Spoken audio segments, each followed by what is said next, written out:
Ladies and gentlemen, good day and welcome to the PCBL Chemical Limited Q4FY25 earnings conference call hosted by ICICI Securities Limited. As a reminder, all participant lines will be in the listen-only mode and there will be an opportunity for you to ask questions after the presentation concludes. Should you need assistance during the conference call, please signal an operator by pressing star then zero on your touch-tone phone. Please note that this conference is being recorded. I now hand the conference over to Mr. Sanjesh Jain. Thank you and over to you, sir. Hey, thanks, Avira. Good afternoon, everyone. Thank you for joining on for PCBL Chemical Limited Q4 FY25 results conference call. We have PCBL management on the call, represented by Mr. Kaushik Roy, Managing Director, Mr. Raj Gupta, Chief Financial Officer, Mr. Anand Kumar, Group Head Investor Relations, Mr. Pankaj Kedia, Vice President, Investor Relations. I will request Kaushik sir to open the call with his initial remark, post which we will have a Q&A session. Over to you, sir.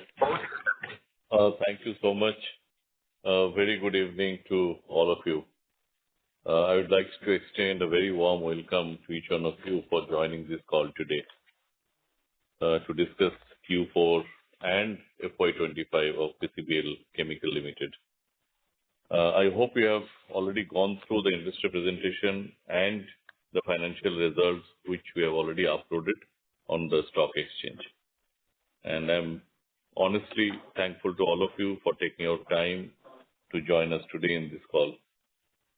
Now, coming to this year and this quarter, last quarter, I'm happy to inform that as a whole, in the whole year, PCBL Chemical has reported its best ever operational performance and highest ever EBITDA, highest ever carbon black sales, as well as specialty black sales. And in addition to that, power sales volume was also the highest in the history of PCBL. And the other milestone which we have achieved is we have achieved in FY25 a revenue of $1 billion plus. As you all know, over the last few years, we have diversified beyond carbon chemistry into new fields within the chemical sector, and this growth, both organic and through strategic acquisition and partnership, has brought us a pivotal moment. We have broadened our capabilities to pioneer advanced solutions for our customers globally. Our quest to diversify from a pure play carbon black producer led to acquisition of Aquafarm, which you are fully aware of, in early 2024. As you know, Aquafarm is a leading specialty chemicals player focusing on water treatment, detergent, and oil and gas chemicals. This particular acquisition provided us access to an export-oriented specialty chemical platform. In FY25 was the first full year of operation for Aquafarm post-integration. FY25 was a bit challenging year for Aquafarm. The business environment was not really so strong. There were also sharp... Yeah. Can you hear me? Hello?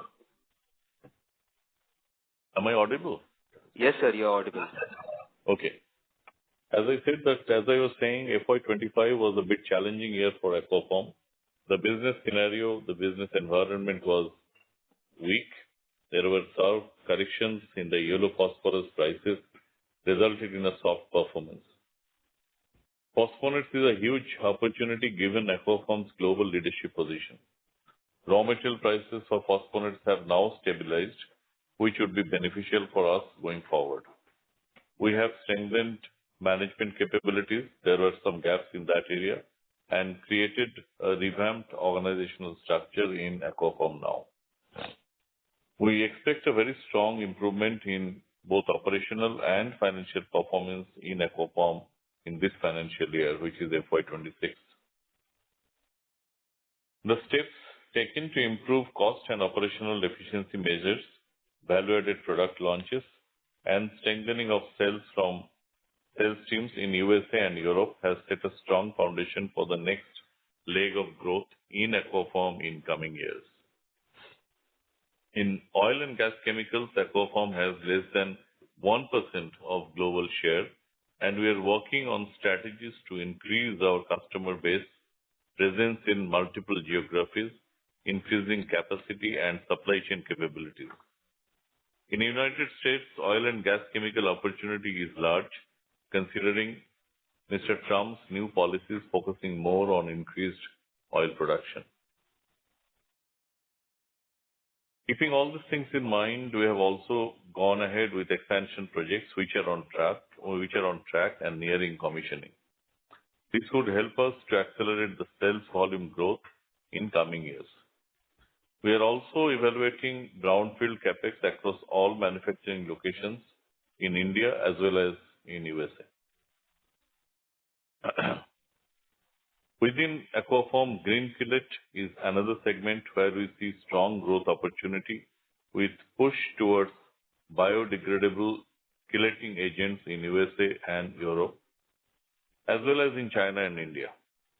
We are therefore working on expanding the portfolio of green chelates by using our R&D capability. We have already developed MGDA and GLDA liquid and now working on MGDA granules. Now coming to PCBL on the carbon black side, we are in the process to acquire 116 acres of land in Naidupeta, Andhra Pradesh for our 6th manufacturing unit. This new facility will primarily focus on rubber black as well as performance and specialty chemicals. This land can eventually accommodate 450,000 metric ton per annum of additional capacity. Capex at this site is expected to commence in a year's time and construction to take 18 months thereafter. The proposed greenfield plant under PCBL Tamil Nadu has significant tax advantage as earnings would be subject to a lower tax rate of 17.2%. We are also participating in a fast-growing battery chemicals market through nano-based technologies. We intend to manufacture nanosilicon, which is to be used in anodes of lithium-ion batteries. It brings significant benefit like extended battery range, longer battery life, faster charging, and reduction in CO2 emission. At the same time, it is cost-effective. The pilot plant currently is under construction in our college plant and should be ready in next few months' time.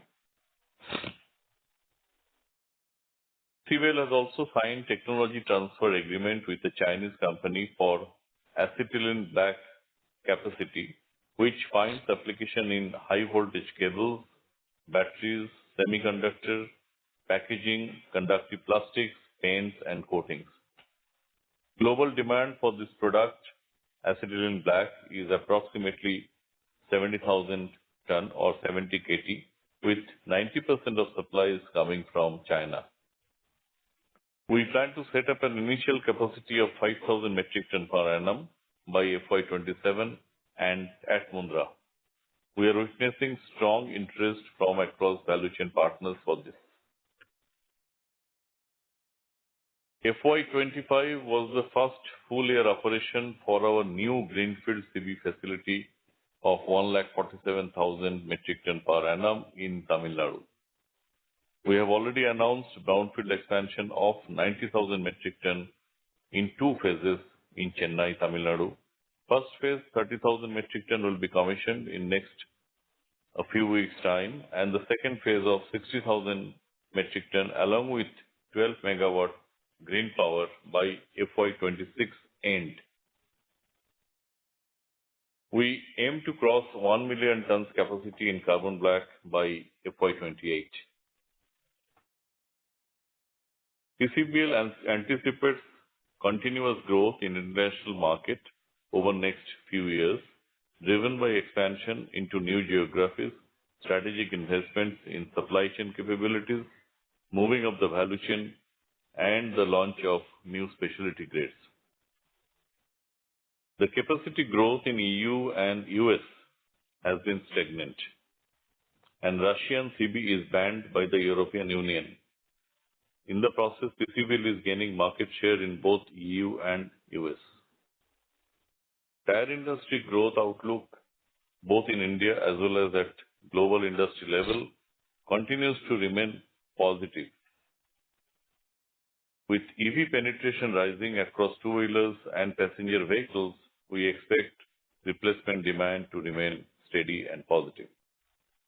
The demand for specialty grade carbon black continues to be resilient. Since FY 17-18, PCBL has increased its focus on developing grades which can be used in these products, leading to a corresponding increase in margins. Significant increase in share of specialty black volume from 1% in FY 15 to 11% in FY 25. PCBL added 20,000 metric ton per annum capacity, specialty black capacity in Mundra in FY 25, taking the total specialty black capacity to 112,000 metric ton per annum.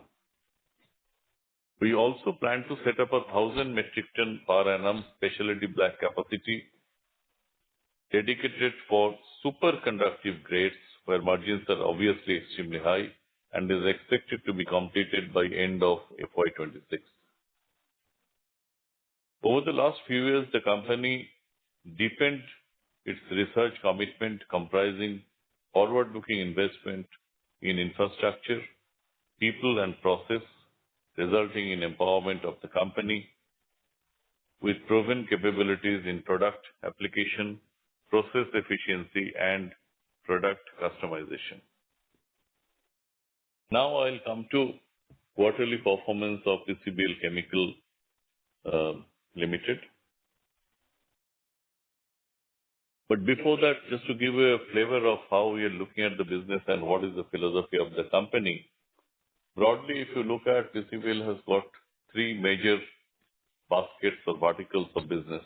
One is relating to rubber black. The second one is relating to specialty black, specialty chemical, along with new initiatives. And the third one is aquaform, which is beyond carbon chemistry. When we talk about the rubber black, which is our foundation today, we started with rubber black in a big way, and we are a leader in India, and we continue to grow globally. The growth journey continues, and therefore, as you know, that we have already added 5th plant in Chennai, and we are working on the 6th plant in Andhra Pradesh. The focus will remain there. We'll keep growing in that area, both in India as well as globally. Let me come to the second bucket where we are talking about specialty black, where the journey started in 2015 or 2014, and today we have reached the position of 4th largest player globally. Along with specialty, we have also started focusing on things like nano-waste, which you are aware of, nano-silicon technology, acetylene black, just now I talked about. We are looking at superconductive, which will be commissioned very soon. So this is another bucket. This is another big bucket for us. And the third one is about aquaform. Yes, it was the first year of operation, last financial year, and we moved from a promoter-driven organization to a professionally managed organization. So it was important to create right kind of foundation, and we have taken all those actions to ensure the organization structure is in place, proper structure is in place, and it will eventually reflect in the performance. And we are very confident that in this financial year, we'll be seeing substantial improvement in aquaform performance also. So the focus remains on all the three verticals: rubber black related, specialty plus new initiatives driven by R&D and innovation, and third one is about aquaform, which is phosphorus-based chemistry, moving away from carbon chemistry. Let me now talk about the quarterly performance. During the quarter, our consolidated sales volume in carbon black business increased by over 5.3% year-on-year to 150,152 tons. This translates into a capacity utilization of over 95% during the quarter. Consolidated revenue from operations increased by 8.2% to 2,087 crore on the back of higher sales volume and revenue from Aquapharm Chemicals. Consolidated EBITDA reduced by around 4.5% year-on-year to rupees 317 crore. PBT stood at 126 crore, while PAT stood at 100 crore. EBITDA per metric ton in carbon black business stood at 17,655 rupees. Of the total carbon black sales volume, domestic sales volume stood at 86,737 tons, while international sales volume stood at 63,415 tons. Export sales volume registered a strong year-on-year growth of 16.8% in Q4 FY25. Moving on to our segmental performance. Tire accounted for 90,080 tons. Performance chemical reported sales volume of 44,700 tons, while specialty sales volume was 15,372 tons. We continue to expand our product portfolio and customer base across all segments. Aquapharm Chemicals reported a steady performance during the quarter. Q4 FY25 revenues stood at 372 crores with an EBITDA of rupees 51 crore. The quarterly sales volume stood at 24,098 metric ton. Coming to the yearly performance, consolidated revenue from operations increased by over 30.9% year-on-year to rupees 8,404 crore from 6,420 crore in FY24. Sales volume increased by around 12.1% year-on-year to 5,96,262 metric ton in FY25. The consolidated EBITDA for FY25 was up by 28.8% year-on-year to rupees 1,384 crore from rupees 1,074 crore in the previous year. During this time, we also achieved the highest ever power generation and sales volume during the year. Power generation increased by 10% from 671 million unit in FY24 to 738 million unit during the year, with an external sales volume growing by about 7% to 436 million unit as against 408 million unit in FY24. Aquapharm reported revenue of rupees 1,420 crore and EBITDA of rupees 193 crore in FY25. Now turning to the macro environment, we are assessing the current development in US. As such, the economies are not really doing too great. As all of you know, US is not showing great sign of improvement in economy. Europe is going almost flat. China is also a little bit down. India is the brightest spot at this point of time. So that's a good news for all of us. But at the same time, certain amount of uncertainties got generated recently because of the tariff issue which got created recently. We are watching out for the situation. We have a belief that, possibly once the dust settles down a bit, things are sorted out, India might be having an advantage over others, and hopefully that will reflect on our company as well.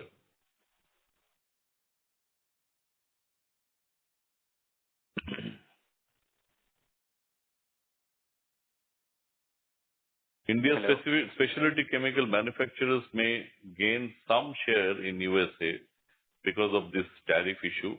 We are not sure about the basic carbon black, the rubber black, whether that opportunity is there or not, but specialty for sure there's an opportunity.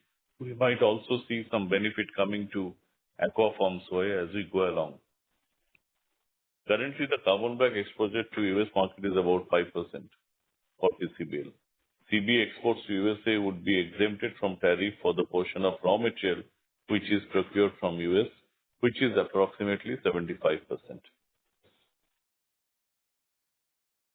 At PCBL Chemical, we continue to work on portfolio expansion and capacity additions across all business verticals and increasing allocation of resources towards strengthening our supply chain, improving the product mix, and optimization of costs.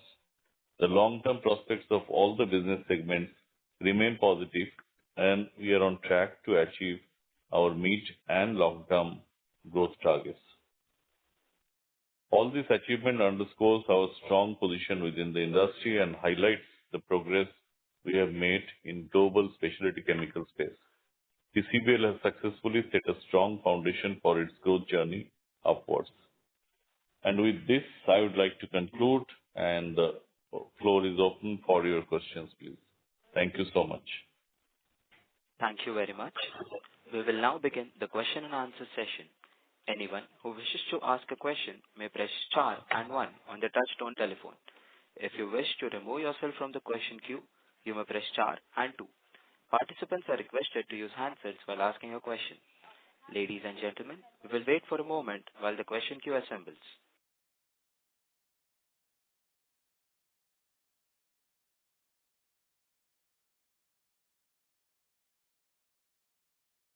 The first question is from the line of Aditya Ketan from SMIFS Institutional Equities. Please go ahead. Yeah, thank you, sir, for the opportunity and for the detailed understanding on the business. Sir, my first question is on to the outlook for the carbon black. I believe, sir, in domestic market in FY26, like most of the auto OEMs have guided for a muted set of a growth. Even in the tire segment also, the growth would be largely in the lower single digit. So demand seems to be muted for carbon black in domestic. In times of this muted demand, are we able to compensate the loss in volumes in domestic in the export market? And how the trend in spreads generally takes up, like when the demand is muted? Any thoughts on this, sir? Yeah, I mean, you are right. In a way, Indian demand at this point of time for auto and tire is naturally not very strong, as you rightly said, and therefore the carbon black demand in India will not be very strong, though there is a decent amount of demand will be there. And what is our plan that while maintaining the leadership position in India, we'll be focusing more on the international market. And our presence, as you will see going forward, will grow further. Just to give an example, about 10 years back, our international sale was around 80,000 tons in a year. And already last year, we have crossed 240,000 tons. Last year, we have already crossed. So we'll keep focusing on international market and keep growing further in international market. You are absolutely right. While India might be a little soft at this point of time, but we'll be growing more in the international market. Got it. Sir, onto the international markets, it is rightly understandable that EU and US, these are the two markets where we would be witnessing volume growth. Sir, in terms of number, if you can put, although we know that the ban by Europe on Russia has led to a supply glut of almost around 6 lakh to 7 lakh tons of carbon black volume, how much of that is compensated by China and India? And what is the wallet share like, if you can highlight by Indian players, like especially for PCBL, how much we have reached the penetration and how much more room is there, sir? Yeah, you were right. In Asia, naturally, our wallet share is quite high. But when you look at Europe and USA, our wallet share is in single digit. And therefore, the headroom is quite large for us. And we see that as an opportunity to grow both in EU and USA. And to be honest, we are putting up capacity. That is the primary reason. 90,000 tons we are adding in this year in Tamil Nadu. And again, in parallel almost, we are initiating the project activities of Andhra plant. So keeping that in mind, we are going ahead. Got it. Sir, onto the aqua farms, this quarter definitely there was a good upturn in terms of volumes and per kilo realization. Any sort of change like which has happened compared to last quarter, and we could see this trend to be materially on the higher side? Any sort of a demand uptick in international markets for phosphonates? Anything has changed, if you can highlight that? Yeah, sure. I think I mentioned that there's a lot of opportunity for aquafarm to grow in the field of oil and gas chemical industry, which is a very large one, and our share is just about a couple of percentage. So there is huge amount of growth opportunity there, huge amount of headroom is there. It is a question of penetrating the market, penetrating the customer, and expanding the geography, and making right set of products, which is technically rich. And precisely that is what we are doing. We had issues in terms of lack of skill, lack of leadership, which now we have corrected. And therefore, we have already started seeing in last quarter there is improvement, and going forward, we'll be seeing further improvement in case of Aquafarm operation. And there is also a lot of focus on cost management, better cost management, more efficiency in procurement, and all other functions as well. So on one side, we are focusing on sales, closely working with customers, expanding geographies, expanding product portfolio. On the other side, we are focusing on operation to improve on cost. So the combination of these two have reflected already in last quarter. Going forward, it will be even more prominent.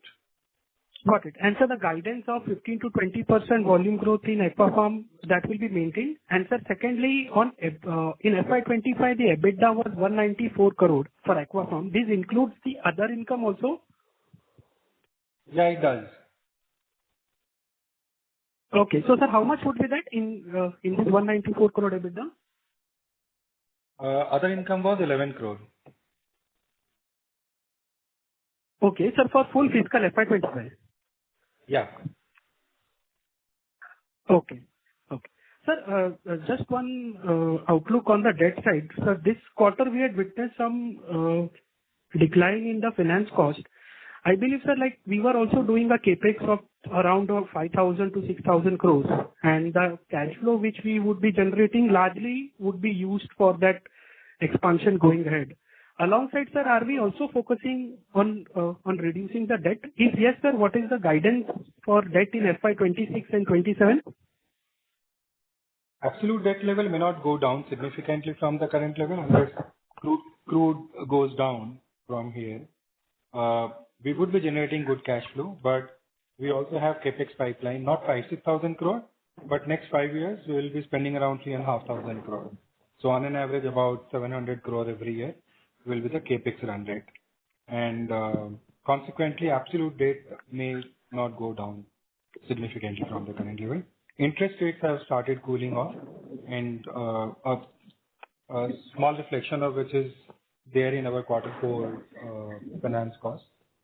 We believe that next year, with more interest rate cuts expected, our interest cost should go down. Got it. So just one last question onto the carbon black side. Mr. Aditya, we may request that you return to the question queue for follow-up questions, as there are several participants waiting for their turn. Okay. Yeah. Thank you. The next question is from the line of Angad Saluja from UBS Securities India. Please go ahead. Yeah. Hi, sir. Thank you for taking my question. The first one on, realizations for the carbon black business for the quarter.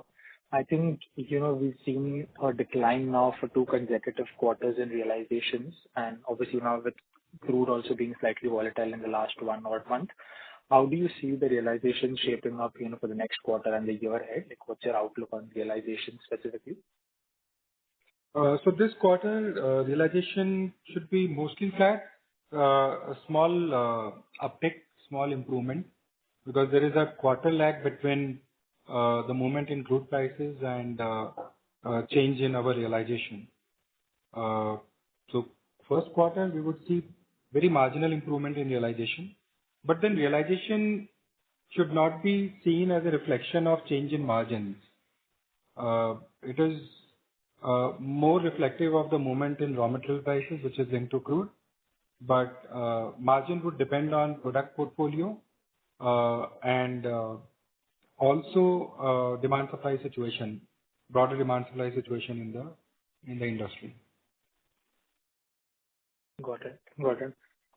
And so just, going back to that, you said product mix will drive more margins. I think in the quarter we've seen that, despite specialty black sort of doing better, I think almost 9% YOY growth overall in the full year as well. Our margins for Q4 have sort of dipped QOQ as well as YOY. So, any specific reason, any one-offs or anything that we should know about? Specialty still is about 10% of our total volume, right? So while year-on-year specialty volumes are going up in terms of percentage, its weight on the overall sales volume is still very insignificant or small, not insignificant, but small. Coming to the reason behind drop in prices, Russia, which earlier used to sell in Europe mostly, now because of ban, is pushing more material in Asia and India, and they are selling at unrealistically low prices. And consequently, with our focus on capacity utilization, we also have to play a bet on pricing, which is also reflecting on the drop in margins in the current quarter. But with all the work that we are doing on portfolio building, on efficiency improvement, and also with higher volumes, operating leverage would be favorable for us. We believe that from a 4 to 5 year perspective, we would be largely on track with our guidance of the 25,000 rupees EBITDA. Got it. Thank you. That's it from me.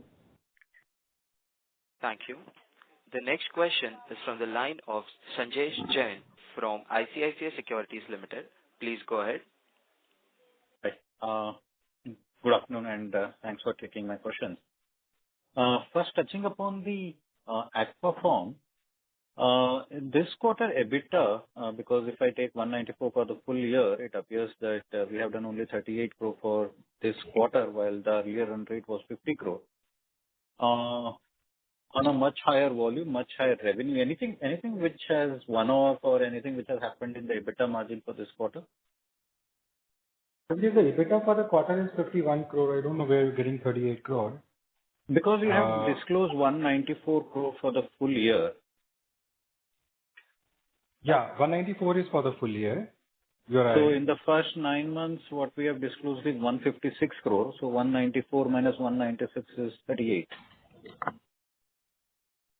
The EBITDA 194 crore that we are talking is the reported EBITDA, and in the first 3 quarters we are mostly talking about the operational EBITDA. This year also there are some expenses which are being incurred on consulting side like BCG McKinsey, right? Okay. And when we report numbers, those expenses also become part of our operating expenses, and consequently our reported EBITDA comes down. Right. So like-to-like basis, fourth quarter is better than the first 3 quarters, and fourth quarter is still only a small reflection of the improvement which is now happening in the business. A good reflection of it will be from the current year, first quarter itself of the current year. Got it. So that's on it. But how do we see this 194 going? Because that consulting fee and all will be done in FY25. So from a reported basis, where should we see EBITDA for FY26? So the business with its capacity has potential to, it did perform 400 crore plus EBITDA 2 years back. And we strongly believe that now with more capacity addition and more more product launches and better portfolio, we can further improve from there. It will take a couple of years time to maybe cross that 400 crore. But this year itself, we believe that we can do 40-50% better performance. Fair enough. Now coming back to the carbon black, again, there is a drop in EBITDA sequentially. Any particular reason you are seeing pressure on the premiums which we were earning or the product mix? Because the specialty mix has remained fairly stable. So what is driving this drop in the EBITDA per kg in the carbon black business? This fourth quarter was kind of an uncertain quarter from global economic point of view. Post this presidency election in US, there was an indication that there would be some tariffs which will be levied on all trade partners of US. And consequently, a lot of our customers, they wanted to reduce inventory, not knowing as to how it is going to impact them. And therefore, market, the demand was sluggish generally. Also, Russia last 2 quarters has started dumping in India and in some of the Asian countries, and they are selling it at almost $200 lower prices. Now, We want to keep our capacity utilization high, and therefore we still booked some volumes which were not at our usual margins. And that Russia dumping continues, because I don't see why it will not, because they need to somehow place their around 0.7 million of capacity somewhere in the market, and the market opens up with China, India and China, which are larger market which can absorb this. This situation is unlikely to change, right? Yes, I mean, possibly they will continue with this. We'll have to find new markets and customers, which is precisely what we are focusing on.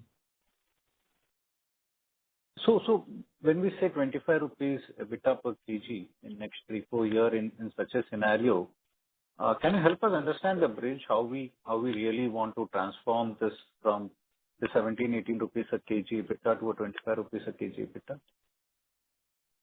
But the operating leverage itself is going to play a big role. For every 10,000 tons incremental sales volume at current gross margin that we make, it will be adding about 400 rupees per ton to the whole portfolio at EBITDA level.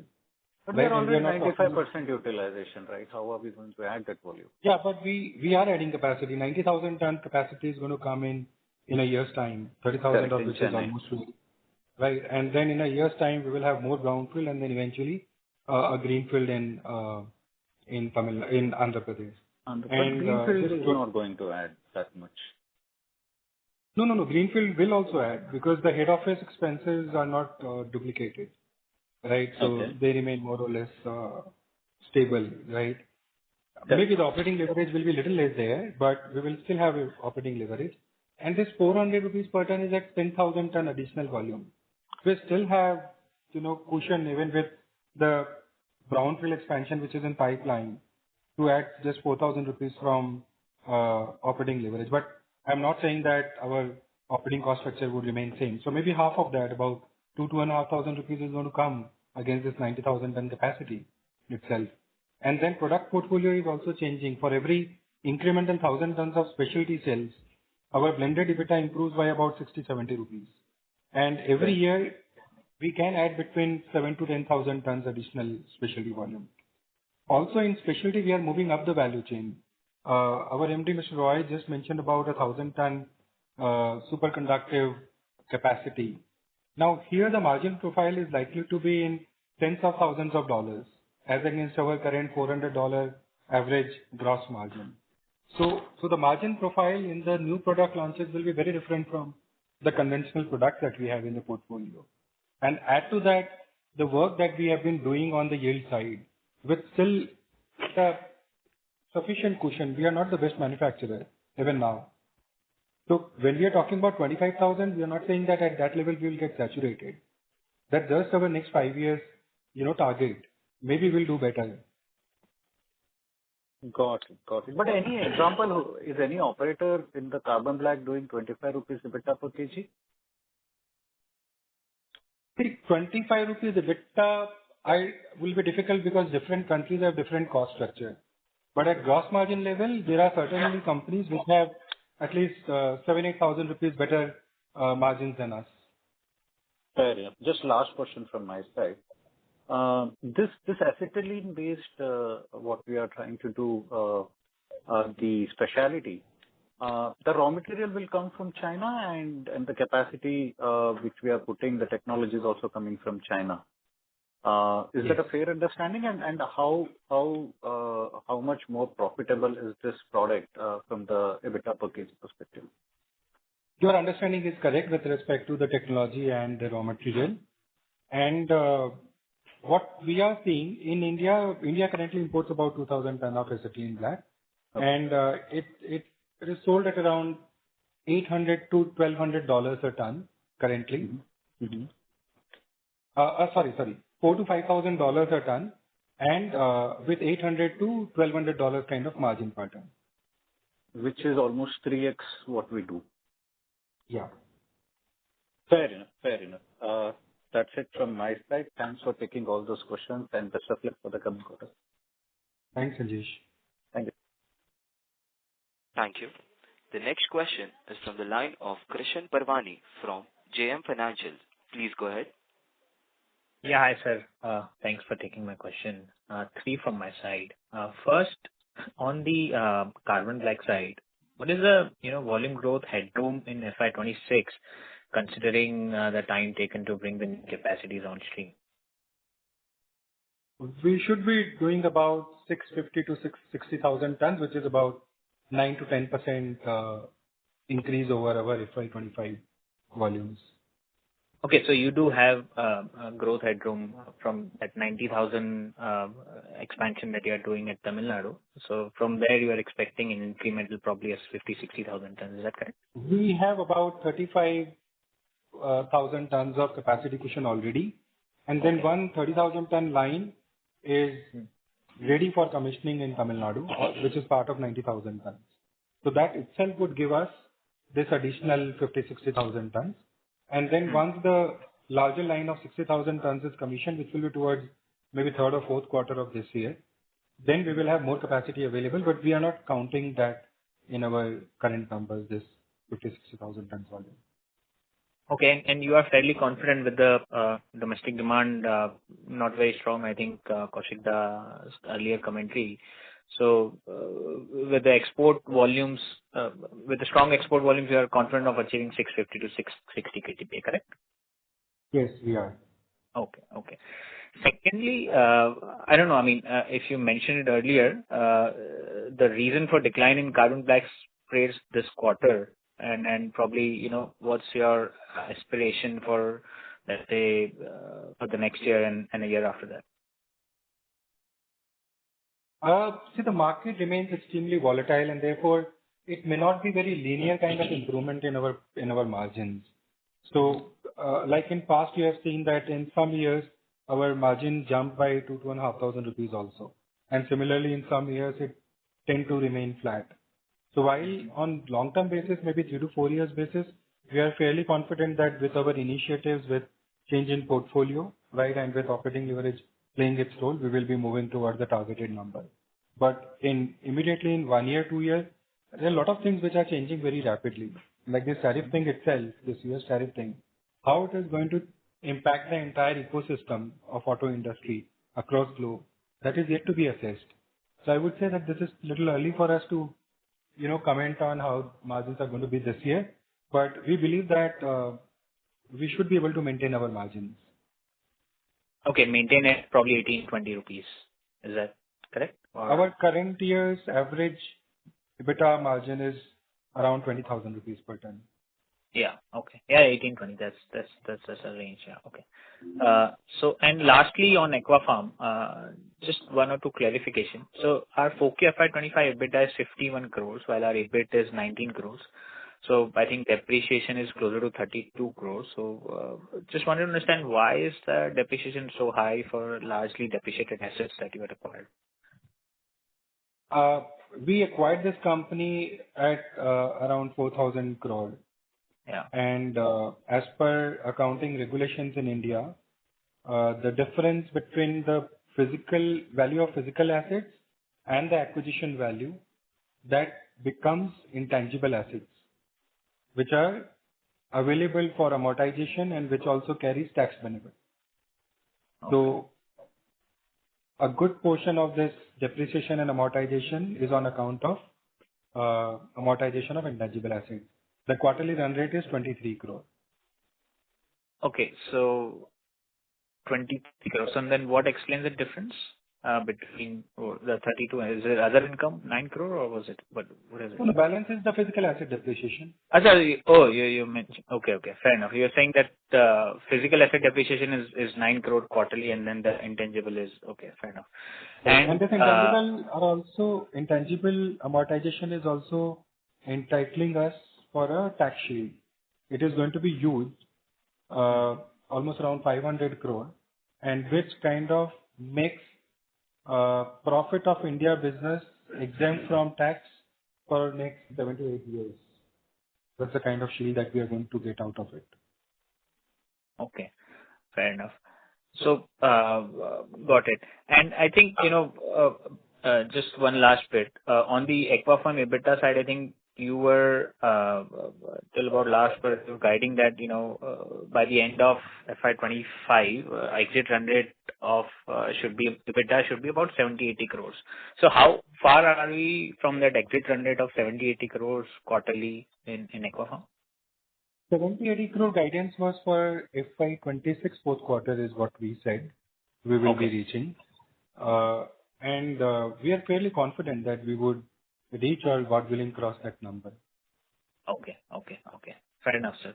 Thank you for patiently answering my question. If I can add, on the Aquapharm side, see the green shoots are visible from last quarter onwards. Okay. Both on our top two categories of business, which is the oil and gas chemicals and the detergent side. On both these businesses, we see a very good growth opportunity this year. And the fact that we have a local manufacturing facility in US in Texas, with this whole trade thing, tariff thing happening today, there are a lot of uncertainty. But we see a very clear advantageous situation emerging in the next few weeks and months. So hopefully when we come back to you by the end of the second quarter of this year, we should be able to come and tell you about the significant growth prospects on the Aquapharm side. So overall, we are still talking about almost a 50% kind of EBITDA growth coming in Aquapharm this financial year. So that kind of a number visibility we think we should be able to deliver. Okay. That's great, sir. Sir, I think if I may, I missed one question, if I may squeeze in here. Yeah. In terms of the capacity expansion in Aquapharm, that 38,000, I think it was supposed to come on stream in March 25. So is there a delay of 1 or 2 months, or when will that come on stream? 45. Some capacities have been commissioned before March, and the rest is in process of getting commissioned. So it is already kind of ready at this point of time, and it is just commissioned 2-3 days back. So it has already happened. There's a slight delay, not exactly delay from the point of view of completing the activity. It took some time to get clearance from local government, what you call is consent to operate. That took little longer than expected. And that is why this delay, but it has already happened now. Understood. Thank you so much for patiently answering my question. Wish you all the best, sir. Thank you so much. Thank you. The next question is from the line of Sailesh Raja from B&K Securities. Please go ahead.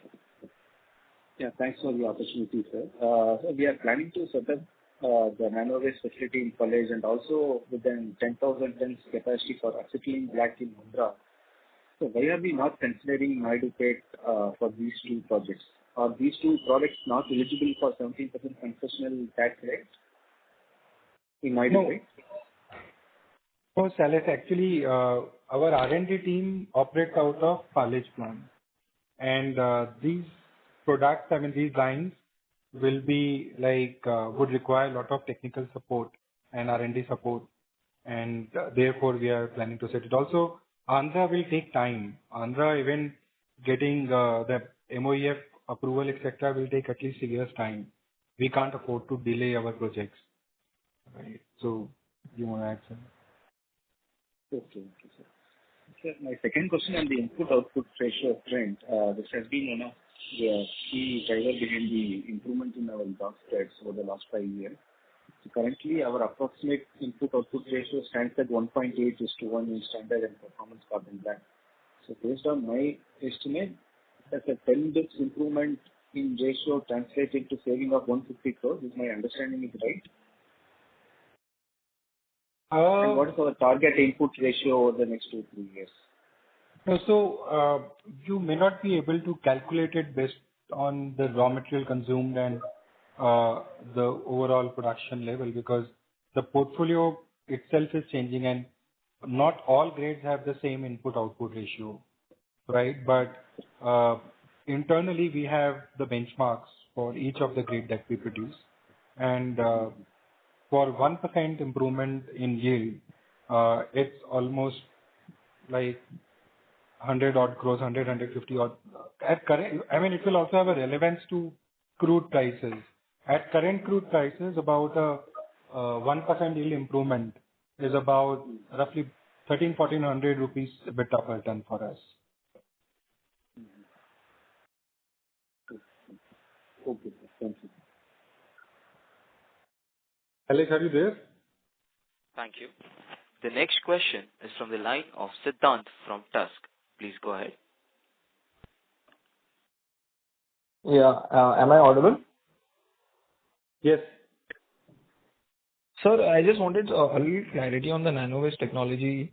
So, what is the progress so far, and what's the update? Are we looking to commercialize the plant in FY27?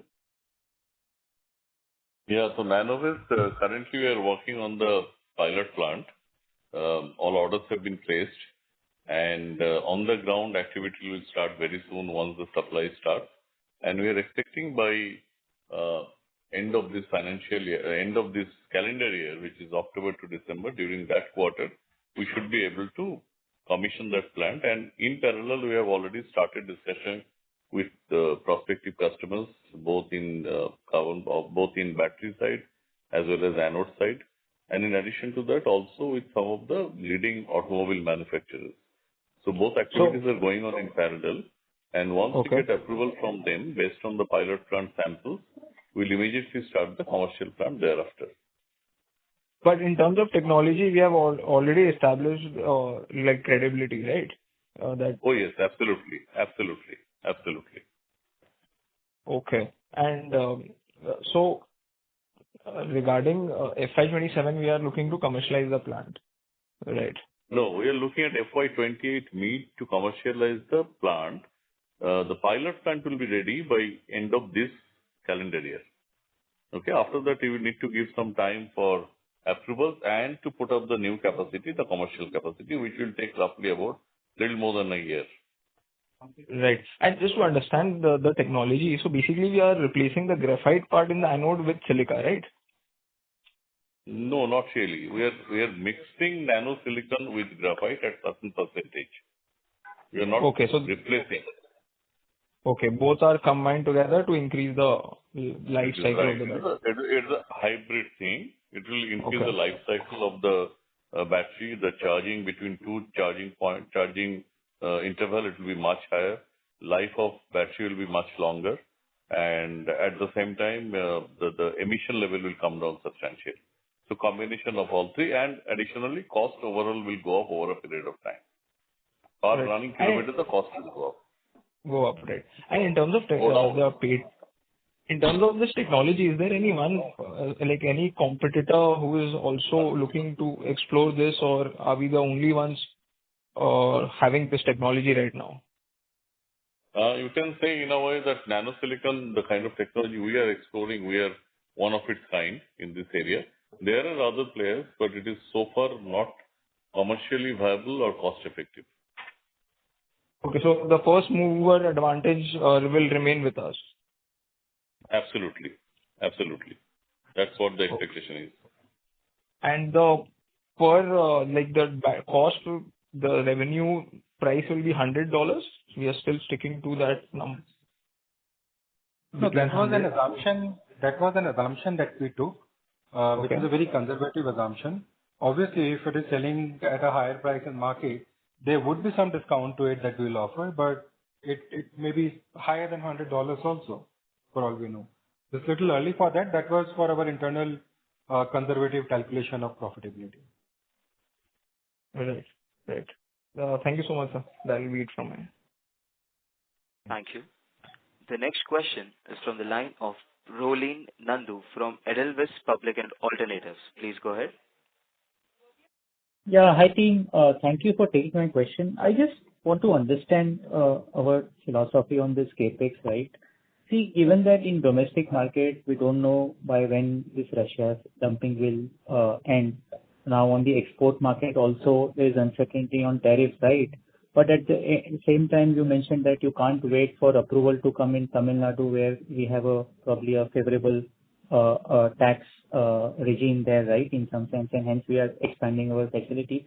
So just wanted to understand that, given that the demand outlook is not very encouraging, at least for the near term, why is there an urgency to put capex?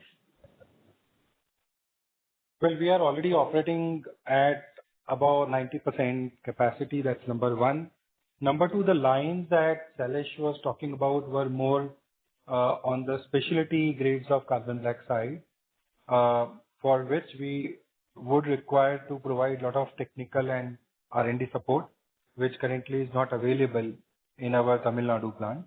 And consequently, we'll have to keep these capacities stationed near to the R&D center, which is Palej or Mundra. So that's the reason. And third, the demand outlook, even when, say the demand outlook in India is not good, right? Globally, still demand will grow by a certain percentage. Last 10 years, CAGR has been around 3.5% industry growth rate, which adds about 500,000 tons of incremental demand every year. And that's on the regular carbon black side, not specialty.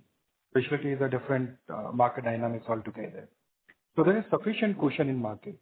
And all said and done, we are just about 4% of the overall market size currently. Who stops us from taking this 4% to maybe 8% or 12% going forward over a period of time? Sure, understood. So this, this Andhra capex that you have announced, right? Is this going to be only for specialty, or it's going to be the mix, right? Because you mentioned that the talent is available nearby. So for the specialty lines, so what could be the probable breakup that we are looking at between carbon black and specialty here? I guess you misunderstood. I said our R&D and technical team are in Gujarat, not in Andhra. But having said that, in Andhra, in the first phase, we will be putting up regular black lines, and then maybe based on the requirement, availability of feedstock, and maybe availability of talent, we might also decide to add specialty capacity there. But as of now, we are planning to put up 150,000 tons of carbon black capacity, which will be rubber grade capacity mostly in the first phase of capacity in Andhra. Sure. And just to double click, last question from my side, to double click on this capacity utilization, right, at 90% that you mentioned. Could you help us understand what is the capacity utilization for specialty carbon black? Specialty, we are almost at 100%. Last year, which is FY25, we added a 20,000 ton line, and where we have about 7,000-8,000 tons of capacity available, which we hope to utilize this year. So immediately we'll have to add one more line of specialty. And when will that come, the new line for specialty? Next 12 to 15 months time. Okay. So till that time, we are that constrained on the specialty mix, right? Is that understanding correct?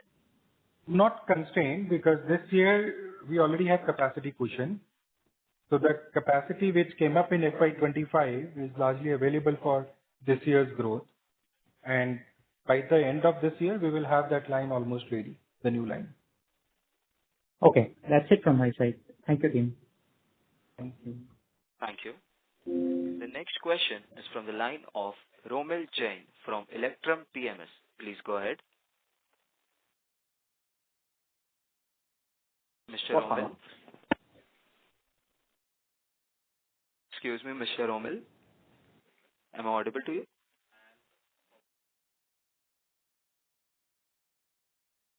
Mr. Romil, your line has been unmuted. Please go ahead with your questions.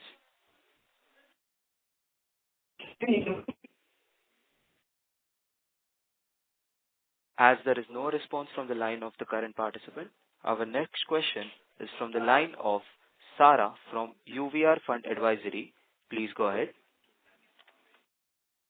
Hi, thank you for this opportunity. So my questions are related to Aquafarm. In Aquafarm, what is the current logistics costs, and what are the plans to optimize these costs?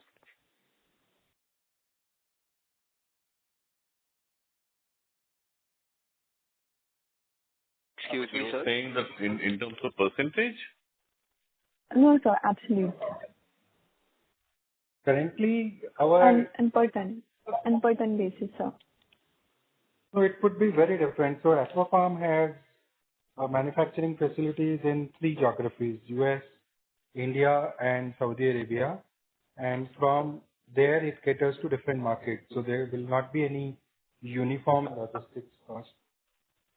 Typically, I mean, if you were to look at the containerized freight rates, Like from India to Middle East or Southeast Asia, it will be about $25 a ton. For Western Europe, it would be about close to $100 a ton. And from India to US, it will be around $150 a ton. These are the rates. Okay, sir. And what are the plans? Okay, sir. In Aquapharm, 85% of sales come from US and Europe. What is the outlook on demand and pricing in these key regions? And what is the target addressable market in US and Europe? And how much of the current market is catered by China? Well, the US market is the strongest for Aquapharm from the point of view of demand as well as from the point of view of margin. So that is the best possible market what we have. Europe is decent market, but obviously not as good as USA. So therefore, as an organization, our thrust and focus right now is to increase our sale in USA as much as we can. So that is going forward will be our strategy as we go along. While maintaining the presence in Europe, because there are players like, for example, PNG. We are the largest supplier to PNG, and mostly it is supplied in Europe. So it remains, but at the same time, a lot of focus will be there in USA market. This I'm talking about products which are sent or manufactured in India, Aquapharm India. Okay, sir. So do we have any demand size in numbers for the same Sorry, for ma'am. US and Europe? Miss, we were not able to hear you. Hello. Do we have a demand size for the same for US and Europe? In USA, the demand is strong because oil production is going at full swing in USA, and with Mr. Trump coming in, possibly that will increase further. The demand will increase further. So US side is pretty strong. Europe is little soft, or I'll say it is a bit muted. And as I said, therefore, more focus is there for USA right now for us from Aquapharm side. That I understood, sir. I wanted some numbers, like if you could give on demand side. Okay. On demand side, USA economy-wise, it is growing roughly about 1.7% this particular financial year. That is the projected growth around 2%, 1.7 to 2. Whereas for Europe, it is almost flat. It is just about 0.5 to 0.6%. Okay, sir. So that is what the growth looks like in Europe and USA. All right, sir. But of course, US is the largest economy, so on that, almost 2% growth is not that bad, but it has definitely come down from the earlier numbers. All right, sir. So at what prices are China dumping, and how competitive is Aquapharm's pricing as compared to these prices that China is dumping? So right now, China is not able to dump in USA because of the current tariff, which is 145%. They're not in a position to dump. But yes, earlier China used to dump a lot of material. And because of that, at places we used to, kind of compete with China, and therefore it used to be a problem for us. But right now, a bit of an advantage for us, I'll say, particularly from US perspective, with 145% duty on China. Okay, sir. One last question. In the total debt that we have, how much is Indian debt and how much exposure do we have for foreign debt? It is entirely rupee denominated debt. Okay. All right, sir. Okay. That's it from my side. Thank you. Thank you. Thank you. Ladies and gentlemen, this was the last question for the day. On behalf of ICICI Securities Limited, that concludes this conference. Thank you for joining us, and you may now disconnect your lines.